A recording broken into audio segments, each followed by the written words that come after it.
All right, so look, when America finally reaches its breaking point, only two types of people will remain. They'll be walking the same streets, breathing in the same air, watching the same events unfold, but they will not be living in the same reality. One group will see chaos and collapse. The other will see alignment and opportunity. The difference will not be money or politics. It will be awareness. And you can already see it if you're paying attention. The system is breaking down piece by piece. Prices keep rising. The paychecks stay the same. People are exhausted from working themselves to death for less. You go into the store and you can feel it. The tension, the quiet panic sitting in the air. Shelves half-stocked. Employees numb. Even the customers are tired. Everyone knows that there's something wrong, even if they can't explain it.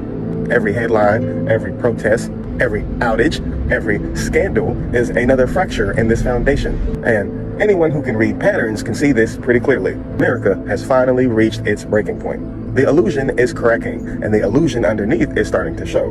The ironic thing about this situation is how much this place mocked the spiritual. They said it was pseudo-scientific. They said it was delusion. But it's ironic that the people who are tapped in, the spiritual people, the neurodivergent people, are the ones who recognize these patterns and convergences first. The pattern seers, the deep feelers, the people who could sense the shift before it even reached the news. And not to go on a side rant, but I always felt like America has had and not to go too far off on a tangent, but I've always felt that America has been at war with neurodivergence. Not because we were broken, but because we are perceptive, because we couldn't fully be programmed the way that they wanted us to be. And it's just crazy that the same system that overstimulated us and over-traumatized us into a completely different wiring, this system changed the way our brains work. But then the system punishes us for the very insight that came from our wired differently brains. You get what I'm saying? Now this perception has become an advantage. The neurodivergent and the spiritually attuned are the ones that are reading the signals, that are seeing the convergences happening, are recognizing the patterns, and ultimately understanding what's going on right now. Understanding that the matrix is collapsing in real time from the inside out. And when this collapse reaches its peak, the contrast will be undeniable. On one side, you'll have people who trusted this government, this system completely. The banks, the government, the corporate gods. And when these things fail, they'll have nothing left. Fear will eat the people over here alive. They'll have no choice but to run on instinct.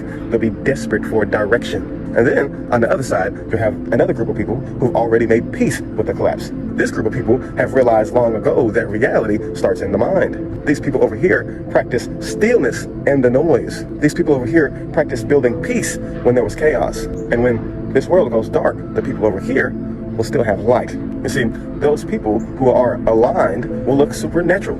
When others are starving, they'll find food appearing in the most mysterious of ways. When others panic, their steps will be guided to provision and safety. Not through luck, but through resonance, vibration. Reality itself will bend to meet them because they know who they really are.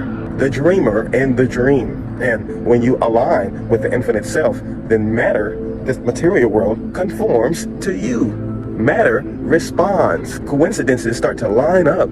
Doors start to open that logic says shouldn't exist. What looks like a miracle to the unaligned is just nature cooperating with consciousness. But the unaligned will not understand. They'll call it witchcraft or luck, maybe even aligned gods or demons. They'll try to explain away what they are witnessing because they just won't be able to comprehend that these so-called miracles they see other people doing were always available to them. They just chose to ignore the works that unlock that part of you. The same Christ energy that they waited for was meant to rise through them, but they were just too distracted to notice. And this is what Jesus meant when he said, I and the Father are one. It wasn't religion, it was physics. The recognition that the observer and the observed are the same. The aligned understand that consciousness collapses probability into matter. They know that creation doesn't start out there, it starts in here. When you remember that, you stop reacting and start composing. But most people never made it that far. They chose to numb themselves instead. They spent years doom scrolling through the outrage and nonsense, waking up to their phones before they even greeted their own minds. They worshiped celebrity drama, they fought strangers over politics, they cheered for sports teams that were owned by billionaires who never cared if they got their next meal or not. They chose to drown their higher self in TikToks and Reels and Netflix marathons and other addictions dressed up as self-care, all to avoid the silence that would force them to meet their own soul. Deep down, they knew there was something wrong. But they turned the volume up, and they hoped that the truth would stay quiet. But we didn't do that.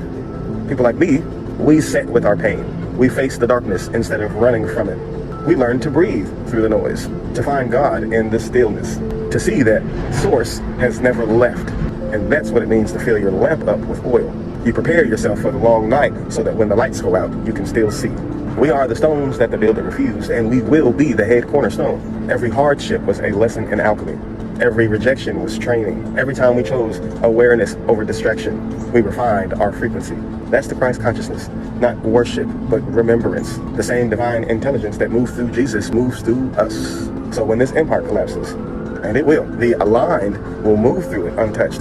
They'll walk through the chaos like choreography. Synchronicities will guide their steps. Food will come when it's needed. Shelter will appear when it's time. Connections will manifest out of thin air, not because they prayed for miracles, but because they became the miracle. They stopped waiting for heaven to arrive and started building it here and now. Meanwhile, those who mock the truth will see what judgment really is. It isn't lightning from the sky, it's reflection. They'll manifest the very prisons that they built in their mind. Their fear will become reality. Their disbelief will become their punishment. And somebody tried to warn them. Somebody tried to wake them up. And instead, they laughed. They scrolled. They kept sleeping. And now, the tables are turning. The same ones who they call crazy will look like gods. The same ones they ignored will become the living proof of what happens when you are aligned with the infinite self, when you align with the source. So, let the dead stay with the dead, and let the living walk with the living. Because what's dying isn't the world, it's the lie. And that is what's rising through us into this reality. America has reached the point of no return, but this is not the end. This is the beginning. The fall of Babylon is the awakening of the dreamer. And for those of us who remember what we are, this collapse is not tragedy. It's freedom. It's the sound of the cage door breaking open.